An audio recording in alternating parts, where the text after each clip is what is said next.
میں Saint Patrick high school میں inter schools تقریری مقابلوں میں حصہ لینے گیا اور وہاں کوئی انعام بھی ملا. تو انعام دینے والے جو صاحب تھے ان کا نام تھا فادر جوزف کالڈیرو. وہ سینٹ پیٹرک وغیرہ کے جیسے سرپرست اعلیٰ، پھر بعد میں یہ کارڈینل بنے. کارڈینل وہ ہوتے ہیں مسیحی روایت میں جن میں سے پوپ کا انتخاب ہوتا ہے. تو یہ پوپ سے بس ذرا عملاً پوپ بننے کے لائق ہوتے ہیں. تو ان سے انعام جب لیا تو انہوں نے مجھ سے کہا بہت اچھا بہت اچھا، اور مطلب ایسی اردو میں کہ جیسے کوئی انگریز ہے وہ اردو جانتا ہے اور اسے بول رہا ہے، لہجہ بالکل انگریزوں جیسا. اور خود یہ مطلب گوا کے تھے، گوا جو ہندوستان میں ساحلی شہر ہے، اور مطلب انگریزی بھی جب بولتے تھے تو وہ ہندوستانی لہجے میں بولتے تھے، کیوں گوا کے لوگ گھروں میں بھی انگریزی بولتے تھے، ابھی بھی رواج ہے. تو یہ جب ملے پھر یہ بہت اس طرح سے کان پہ یوں کر کے ہاتھ پھیرا تو مجھے یہ بہت اچھے لگے. بالکل شفاف لباس اور سفید وہ، اور ایک عجیب سا وہ جیسے ہڈ سر پہ، جیسے کوئی فرشتہ جو ہے نا، فرشتوں کا کاسٹیوم.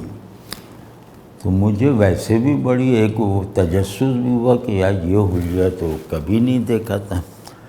تو اور پھر ان کی جو مسکراہٹ اور شفقت سے یہ منتقل ہو رہا تھا کہ یہ بڑا آدمی ہے مگر اپنی نظر میں بڑا نہیں ہے، اور بالکل ایسے ہی تھے.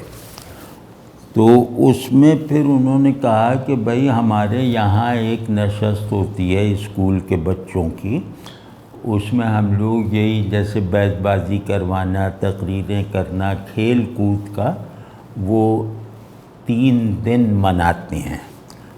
تو تم چاہو تو آ جانا، اگلے مہینے ہے.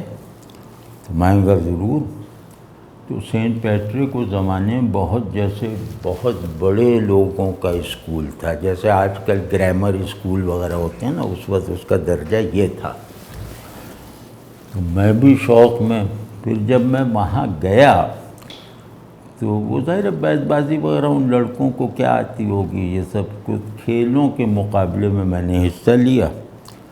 اور اس کے بعد ان سے جیسے لگنے لگا کہ اب کچھ دنوں بعد ملاقات کرنے سے جیسے کچھ اندر اچھائی پیدا ہوگی، مطلب میرے ذہن میں یہ آیا. تو میں پھر 2-4 مہینہ چھوڑ کے یہ وہ کسی بہانے سے ان کی طرف چلا گیا، کوئی کتاب پوچھنے کے لیے چلا گیا بہانہ بنا کر. اور اس میں مطلب کوئی یہ نہیں کہ ہم کوئی سامنے بیٹھے ہیں اور وقت 15-20 منٹ یا آدھا گھنٹہ، بس 2-3 منٹ کی ملاقات، اور مجھے وہ اچھی لگتی تھی. بعد میں پتہ چلا، مطلب بعد سے مراد یہ کہ یہ معمول سال بھر جاری رہا.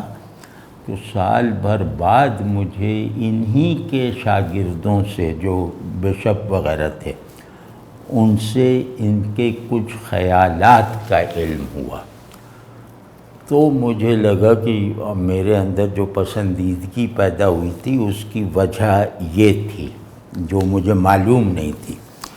وہ یہ کہ یہ ایک ان کی تھیوری تھی، وہ انہوں نے لکھی بھی ہے، وہ تو بہت بعد میں ہم نے دیکھی پڑھی، لیکن پہلے وہ بشپ صاحب نے بتایا کہ بھئی یہ مسلمانوں کو بہت پسند کرتے ہیں اور اپنے پیروکاروں کو تلقین کرتے ہیں کہ رہو اپنے مذہب پر لیکن کلچر مسلمانوں کا اختیار کرو، کیونکہ یسوع مسیح کی روحانیت اور پاکی اور مقدس مریم کی عفت و عصمت اسی تہذیب میں محفوظ رہ سکتی ہے، اسی تہذیب میں قابل تعظیم رہ سکتی ہے، اسی تہذیب میں اس کی عظمت اور عقیدت وغیرہ جو ہے وہ زندہ رہ سکتی ہے۔ تو مسلم کلچر میں رہنا یہ ان کا ایک ایسا تصور تھا جس نے پاکستان میں یا کم از کم کراچی وغیرہ میں عیسائیوں اور مسلمانوں کی معاشرت میں فرق نہ رہنے دیا۔ پھر میں نے بہت بعد میں دیکھا تو آپ نہیں پہچان سکتے تھے کہ یہ عیسائی لڑکا ہے یا مسلمان ہے، بالکل ایسے ہی۔ تو اور دوسرے یہ کہ محمد صلی اللہ علیہ وسلم سچے نبی ہیں اور یسوع کے آخری وارث ہیں۔ اب یہ ہمارے خاتم النبیین ہونے کو وہ اس طرح کہتے ہیں، کیونکہ مسیحیوں میں نبوت اور رسالت جو ہے وہاں رسول اللہ نہیں ہوتا، وہاں رسول مسیح ہوتا ہے، یعنی ابن اللہ کا رسول، جسے وہ اپوسل کہتے ہیں۔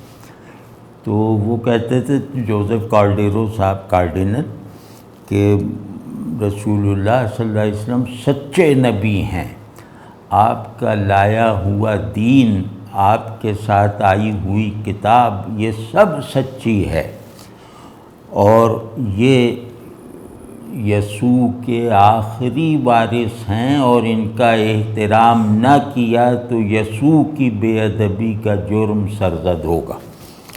اب یہ جو دو چیزیں ہیں نا، یہ اگر آپ عیسائی علم الکلام میں یا مسیحی ریلیجس ڈسکورس میں رکھ کر آپ کو دیکھیں تب آپ کو احساس ہوگا کہ یہ کتنی جرأت کی باتیں ہیں، یہ کتنی بہادری چاہیے یہ کہنے کے لیے۔ تو یہ جو دو جملے ہیں یہ مجھے آج بھی بہت اچھے لگتے ہیں، مطلب ان کی جو دو باتیں ہیں آج بھی اچھی لگتی ہیں کہ چلو کم از کم انہوں نے مذہبی جارحانہ کشاکش کا ماحول مسلمانوں اور عیسائیوں کے درمیان سے ختم کر دیا، اور عیسائی تو ویسے بھی دبے دبے رہتے تھے، اور ان کے دبے رہنے میں ایک خیال یہ بھی تھا کہ کیونکہ ہم محمد صلی اللہ علیہ وسلم کو نہیں مانتے تو کہیں یہ لوگ ہم پہ چڑھ نہ دوڑیں، تو ڈرے رہتے تھے۔ تو فادر جوزف کارڈیرو نے ان کا یہ ڈر بھی بلا جواز بنا دیا۔ ان کا تمہیں ڈر نہیں تو ہم بھی مانتے ہیں، تم کہو یہ کہو۔ تو اس کے نتیجے میں بہت ہی ایک معاشرتی توازن پیدا ہو گیا۔ اور پھر یہ جب گئے وہاں کارڈینل بننے کے لیے ویٹیکن، تو وہیں بنایا جاتا ہے وہ، تو ویٹیکن جا کے انہوں نے پوپ سے کہا، یہ ریکارڈڈ ہے، مطلب یہ سنی ہوئی بات نہیں ہے، یہ ریکارڈڈ ہے، جو ان کے وہ ڈاکومنٹس ہوتے ہیں نا پوپ کے مصروفیات کے، انہوں نے پوپ سے یہ کہا کہ میرے ان خیالات کی تصدیق کر دیجیے، یہ جو دو باتیں کہی ہیں، اور یہ انہوں نے کروائی۔ مطلب اب ویٹیکن کا نظریہ یہ ہے اس وقت سے ہی کہ رسول اللہ صلی اللہ علیہ وسلم سچے نبی ہیں، اور قرآن اللہ کی کتاب، اللہ کی بھیجی ہوئی کتاب ہے۔ اب ویٹیکن میں بہرحال یہ مانا جاتا ہے اور یہ تلقین بھی کیا جاتا ہے۔ تو اس میں میرے خیال میں جوزف کارڈیرو صاحب کا اس انتہائی بنیادی اعتقادی تبدیلی میں بڑا ہاتھ ہے۔ تو اچھے لفظوں میں یاد رکھنا چاہیے ایسے لوگوں کو۔